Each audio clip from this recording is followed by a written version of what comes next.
Hi, my name is Tavish Williams, and I'm a cinematographer. I decided to become an entrepreneur in regards to having my own production company, record label, and nonprofit organization for kids. My journey to developing mastery is going to allow me to become more connected to my craft by gaining more understanding in reference to the fundamentals of my craft. As I was reading in the mastery book in regards to insight return to your origins, I've learned that the primal inclination strategy allowed me to remember my childhood in reference to how remarkable my childhood was. For an example, I was fascinated about um, how objects made sound, such as the click of a pen and the sound of wind velocity of a jump rope. Just like how Albert Einstein retrieved his present from his father as a kid and was triggered with a deep response. Second, occupy the perfect niche, the Darwinian strategy. I've learned that once you master your first field, you look for other subjects or skills that you can conquer on your own time if necessary.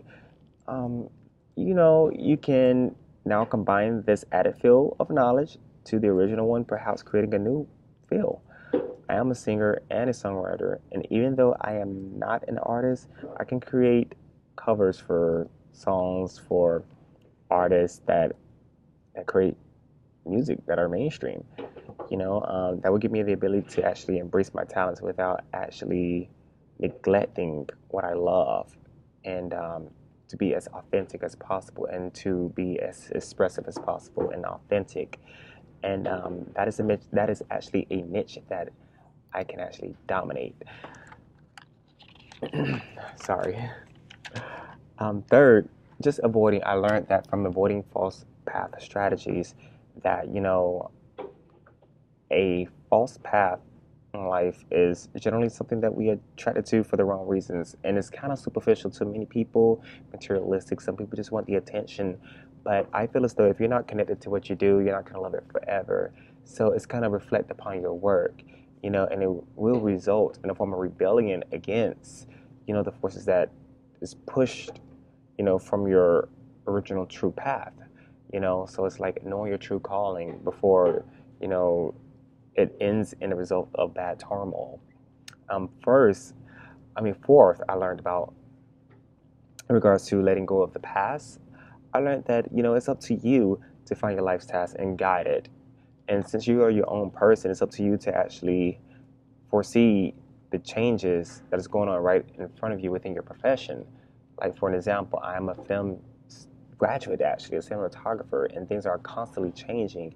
And eventually, in the future, I'm gonna have to retire, But finding how I can actually implement my skills into a formula of teaching to upcoming generations, so I will not feel worthless, So even though I'm a filmmaker, um, one day I'm going to incorporate my skills as an experience that it will be beneficial to young cinematographers while also, retrieving information and adapting to the change.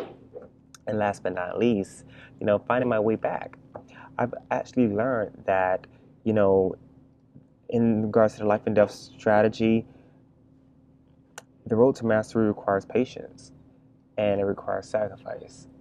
And to keep focusing on your years to come because patience is a virtue. And when you are connected to something, you'll love it forever and it's going to reflect upon your work and the benefits will be quite rewarding, you know.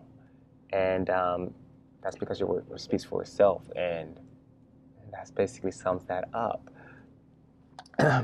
So I actually also would like to say this,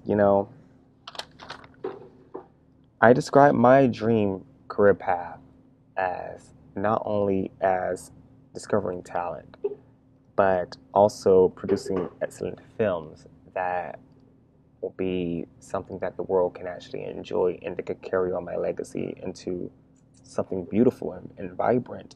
You know, um, Something that I can do within the next 3 weeks is actually to discover artists at open mic sessions and to actually shoot a 2 minute film. So that's pretty much what I have for this assignment, and thank you.